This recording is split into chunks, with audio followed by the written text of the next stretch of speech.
Hey Pisces, this is Perrymore Tarot's daily reading for November 4th, 2024. This is for Pisces. Last shuffle for Pisces here. Let's see what's going on. You got travel, you got letting go, and you got happy success here. So this travel energy over the whole reading speaks a lot about your path and where you come from. A lot of you may be leaving toxic things in the past. I'm keep seeing a skull and crossbones, and it looks like you're leaving something toxic in the past. You're letting go of something toxic or someone toxic. Happy success tells me that you can do it. This is like saying you can do it. Ace of Cups and the Emperor. Some of you are really, yeah, you're letting go of giving someone another shot. There may be Ace of Cups sometimes could be another shot here. You could do bad all by yourself as an energy too. Nine of Pentacles here twice. This is saying you could be single and loving it, or separate from someone or something and good. You probably would do better financially. Ooh, you're letting go of someone who really does. They're selfish. They focus on themselves. Nine of Pentacles with the travel event. This would tell me that you have come far enough to know that you are better off alone. You're self-sufficient, or you're able to be self-sufficient. You may have been codependent on something working out, and you're letting go of that codependency. Ace of Cups, Emperor, Eight of Pentacles, Queen of Wands. This is something here, an energy where you're saying, I respect myself enough to know that something will not work again. And this also is telling me that you're giving yourself a chance to gain some control over your life or your finances. For some of you maybe have been dealing with someone who was very self-absorbed, who was all about respect them, but when it came time to respect you, maybe not so much. Happy success is Nine of Pentacles and the Eight of Swords. And this is a thought process here of saying, I'm free. I'm freeing myself. If you think of it this way, you understand or may feel like you are trapped or stuck, right? You may feel victimized by someone because of the codependency. They may be very codependent on you working or making money or making decisions or something, but they're also there's something about this being really toxic. I don't know. But the happy success though tells me that this is a thought process where you may have felt stuck, like I'll never be free. I'll never have be able to take, to do something or be free from something. I'll never have luxury again dealing with this person. It's like you're letting go of trying to make that work. I'm seeing a person who's very selfish, and you're letting go of that overflow of, I can fix it, I can work on this. You're not doing that anymore. Seems like you've gone through enough to know that you need to be single or separate or independent. Like you would do so much better without dealing with certain people or a certain person or a certain job or a place. It's like you're letting go of it, whatever it is. And intuition and manifestation, Three of Swords and Temperance would tell me that this intuition, it's almost as though you may feel like this separation or a separation is something unavoidable, and over time it's become unavoidable.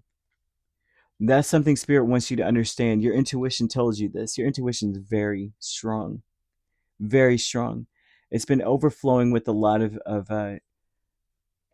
vibes of like, this separation was gonna come anyway. If milestone is under here, I swear. Oh, okay, I was about to say, because it feels like it was going to happen anyway. But it feels like your intuition may have told you that you eventually would separate from this energy or from this person or from this place.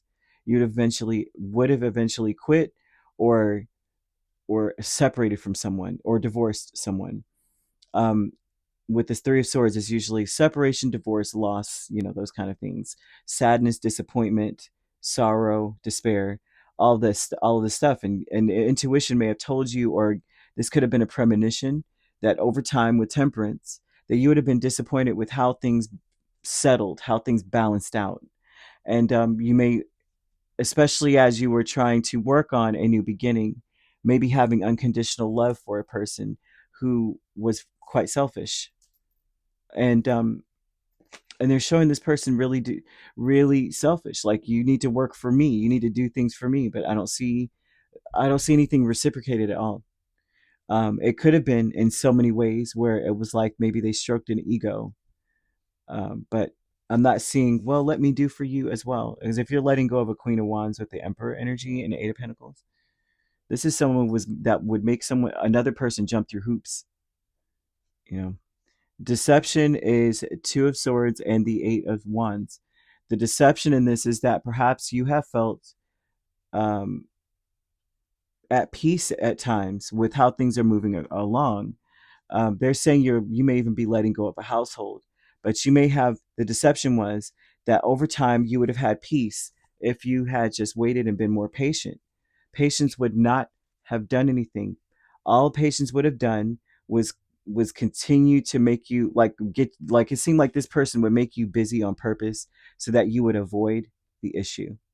Like you stayed busy, you had to do so much, you had to work for this person, you had to do so many things, and then you would be in a place of avoiding the inevitable. The deception would be that you're too busy to make a decision, and you got to let that go too. You got to let go of trying to work on something or fix something for someone so that you could slow down enough to see what you really need to do. And they're showing that you're better off by yourself. Nine of Pentacles is always like, I'm single and I'm loving it, or there's an independence, a financial independence that comes with this. And it says that you worked hard enough in order to have financial independence, but you've got baggage that you got to leave out. You got to put the bags out. You know? Intuition and manifestation. Something told you already that eventually this would lead to a separation and ending. And you've been ignoring it, pretending it wasn't there. Some of you pretending, and then on top of that, I'm even seeing that some of you may have started to pretend that that person wasn't sitting next to you, and that gave you peace, and that gave you the drive to realize, I need to get away from them. You know, I need independence, because if I feel more at peace when I pretend you're not in the room, that is a red flag. Okay, crimson red, neon blinking sign that perhaps I would do better without this energy in my space. Ooh, Pisces, I don't know. This is wild. But they're showing a skull and crossbones here. And they're saying that someone has been really, really toxic lately, or has been toxic for some time. And they're talking about a situation that may be toxic to you and may start to drain your resources. It may start to sap at your peace of mind, this person or place. And it's time for you to let it go. Let go of thinking you have to do all the work to make it work. If you, I would say they're not saying leave someone or end something, but they're telling you that you've done all that you can do and it's time for someone else to step it up. If you are saying, listen, I want to be here, but I need them to do their part of something, I'm not going to keep working on this. They want you to let go of working on it. Don't try to appease anybody. You focus on what makes, like, you, they're like, you're good by yourself. Like, you're good. This other person needs to do something now. So you could be dealing with an Aries main sign or Sagittarius. Those are the main signs. We have Leo as well. So you could be a Pisces Aries cusp or dealing with one. If you're not dealing with those signs, which you don't have to be, those signs could also be in your chart. If you'd like to book a personal reading with me, my links are on my page. Peace, love, and light. Take care.